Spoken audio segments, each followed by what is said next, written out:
Halo guys, halo teman-teman sekalian, selamat datang kembali di YouTube channelku Rahmat Harap Swiss. Hari ini aku akan membahas sistem gaji di Swiss. Berapa gaji di Swiss itu? Kalau dirupiahkan berapa sih gaji di Swiss itu?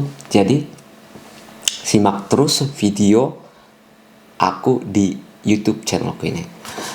Karena musim dingin udah tiba, udah datang, jadi jam 5 sore itu di Swiss itu udah gelap seperti di Indonesia jam 7 atau jam setengah 8 malam. Jadi, mari kembali ke sistem gaji di Swiss. Jadi aku ambil parameter sistem gaji di Swiss itu di tempat aku bekerja, di Fleckheim atau di panti jompo tempat aku bekerja.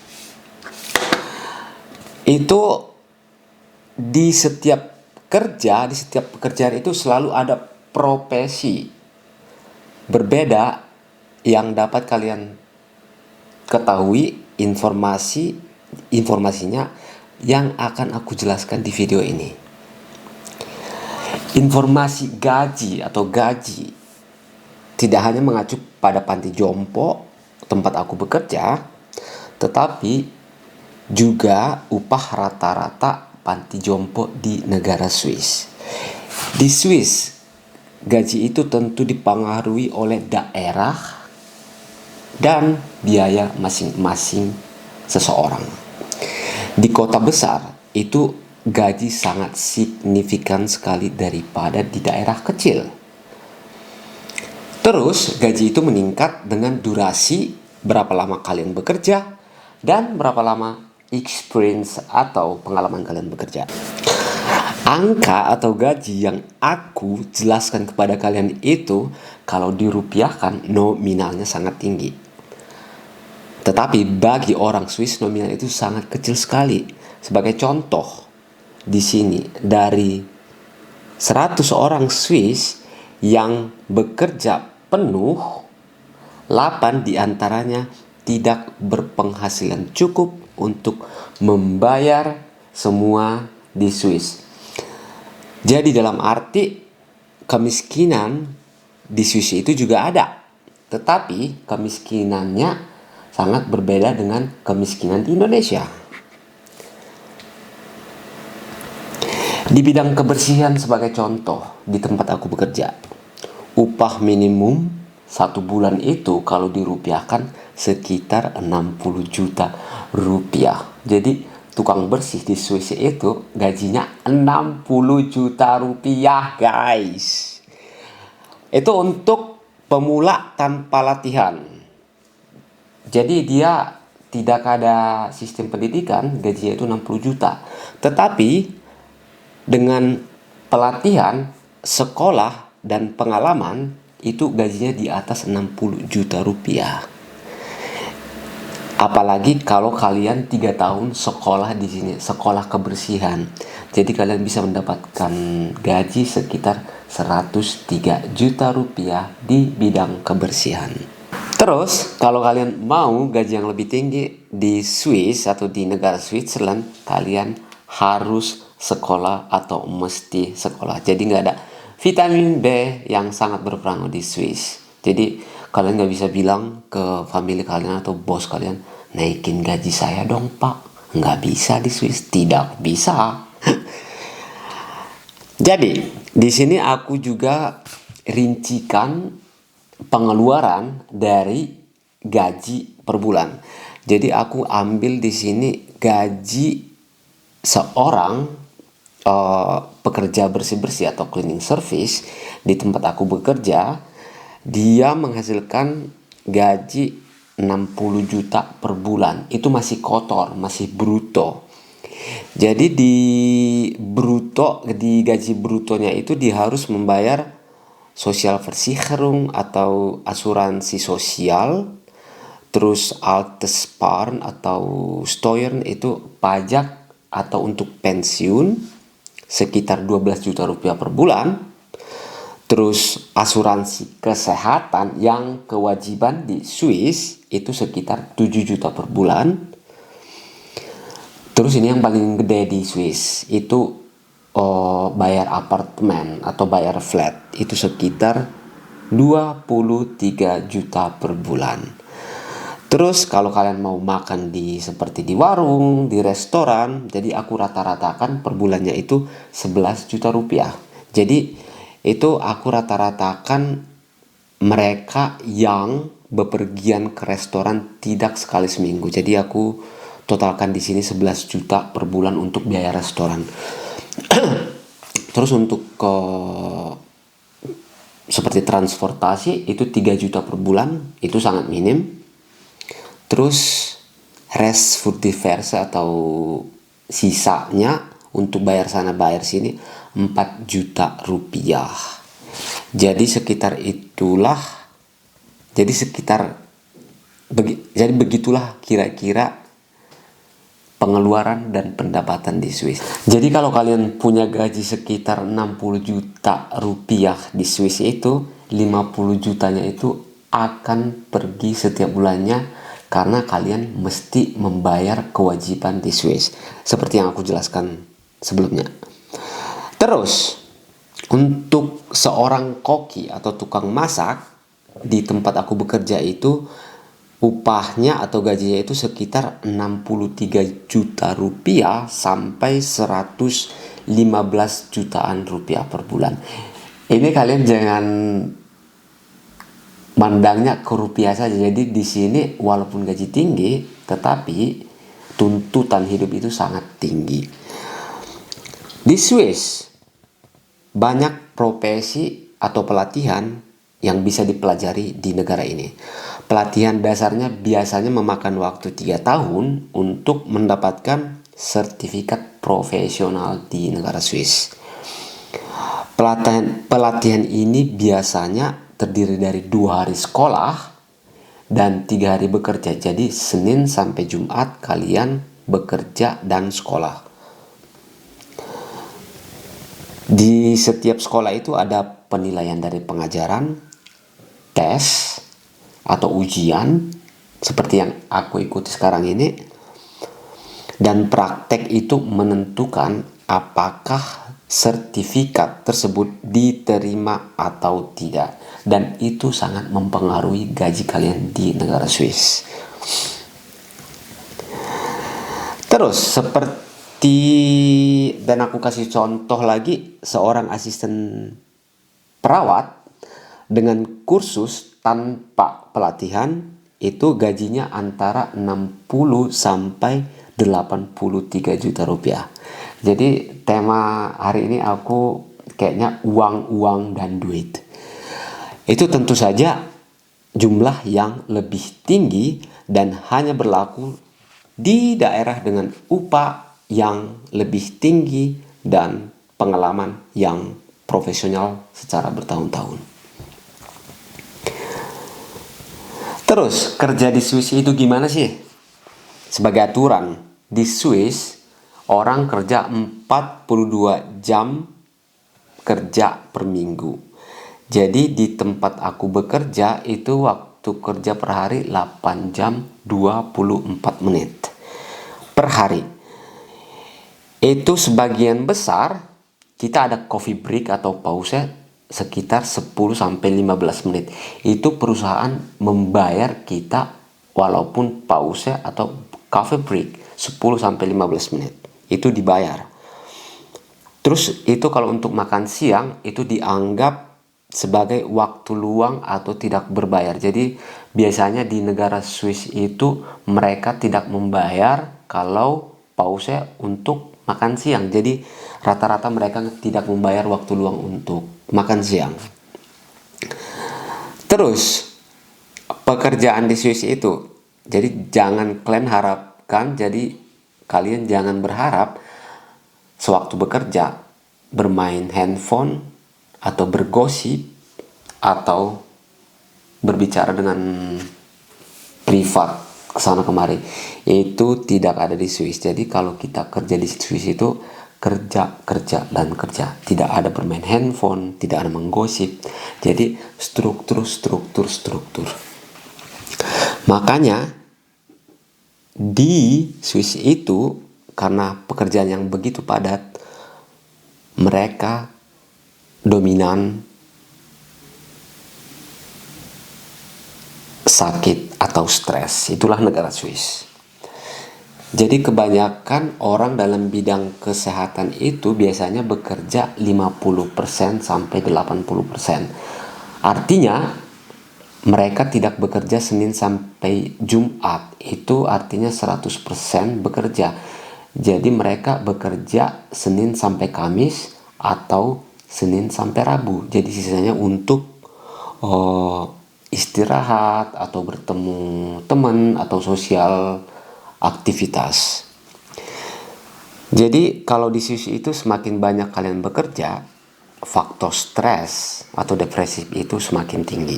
Percayalah, karena aku kerja di Swiss. Dan ini dia, seorang perawat seperti aku. Profesi yang aku pelajari atau Ausbildung atau pendidikan yang aku dalami sekarang ini, dan tahun depan aku akan tamat atau wisuda. Jadi aku menghasilkan, bukan aku sih, jadi perawat di provinsi tempat aku bekerja itu menghasilkan gaji sekitar 74 juta sampai 100 juta per bulan. Begitulah kira-kira. Tetapi itu mesti harus ada pelatihan selama 3 tahun. Jadi nggak semena-mena sampai 100 juta per bulan tanpa pelatihan, itu nggak bisa di Swiss. Terus kalian juga bisa menghasilkan 100 jutaan kalau kalian punya pengalaman bertahun-tahun, atau dibilang secara profesionalnya sih tenaga profesional. Jadi banyak teman-temanku yang di tempat aku bekerja, karena mereka udah 10 tahunan bekerja atau sampai 40 tahunan, mereka bisa menghasilkan 100 jutaan per bulan sebagai perawat. Ya.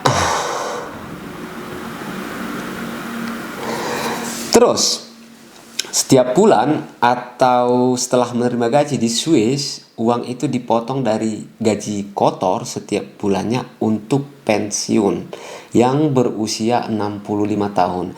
Jadi di Swiss orang bekerja sampai 65 tahun. Mungkin kalau di Indonesia 55 sampai 60 tahun, aku nggak tahu. Tetapi setiap orang juga harus membayar asuransi pengangguran. Jadi seperti aku, contohnya aku menghasilkan per bulan sekian, aku juga harus membayar asuransi pengangguran untuk orang-orang yang menganggur di Swiss. Itu tergantung pada tingkat gaji. Terus pajak kemudian ditambahkan antara 5% sampai 40%. Jadi contohnya itu sekitar 12%, sekitar 1,5 bulan dalam setahun kalian bekerja hanya untuk pajak di Swiss. Jadi sekitar 10,5 bulan itu kalian bekerja untuk hidup kalian sendiri. Terus 1,5 bulannya kalian bekerja untuk pajak atau untuk membayar pajak. Agak ribet sih, jadi ya. Terus di sini seorang pemimpin atau direktur di bidang kesehatan, dia menghasilkan gaji itu sekitar 100 jutaan. 100 jutaan saudara-saudara, dengan pelatihan 5 tahun.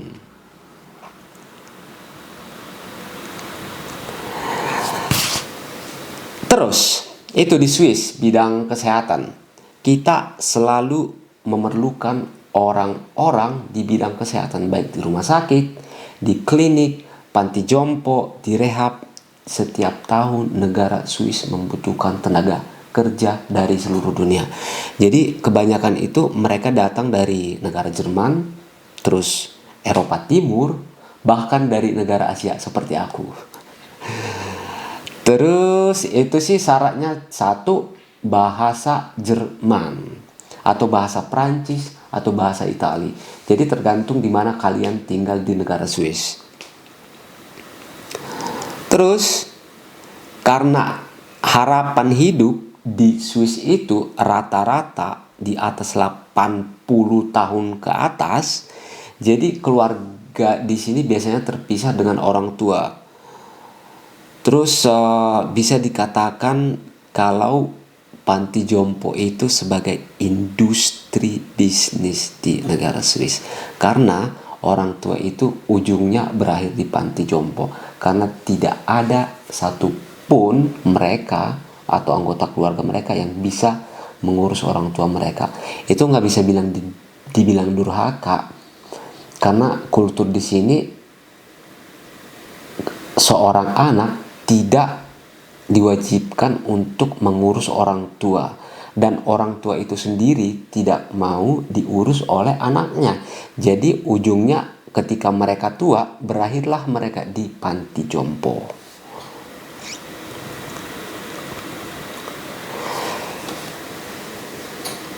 Keistimewaan lain di negara Swiss itu, karena negara Swiss berdampingan atau bertetanggaan dengan negara Jerman, negara Italia, negara Prancis, sama negara Austria. Jadi banyak orang dari perbatasan negara Jerman, negara Italia, negara Prancis atau negara Austria bekerja di Swiss setiap hari dan pulang ke negara mereka masing-masing setiap hari. Mereka bergaji dari Swiss, bayangkan gaji mereka di Swiss, terus kehidupan mereka di negara Prancis, di negara Jerman atau di negara Italia. Jadi mereka menghasilkan uang yang sangat tinggi di Swiss dan mengeluarkan uang yang agak sedikit di negara mereka masing-masing. Terus sekitar 320.000 orang setiap hari datang ke Swiss untuk bekerja. Dan itulah yang aku bilang seperti tadi, dari negara Jerman, dari negara Prancis, Italia atau Austria. Jadi 16% dari semua orang yang bekerja di Swiss itu orang yang tinggal di luar negara Swiss.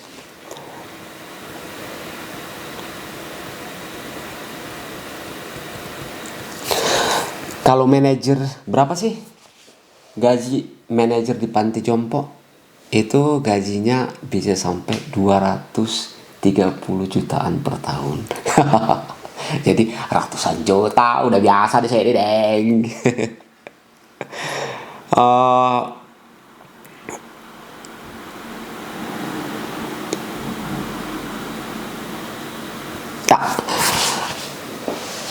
Terus tahun depan aku akan selesai sekolah atau Ausbildung.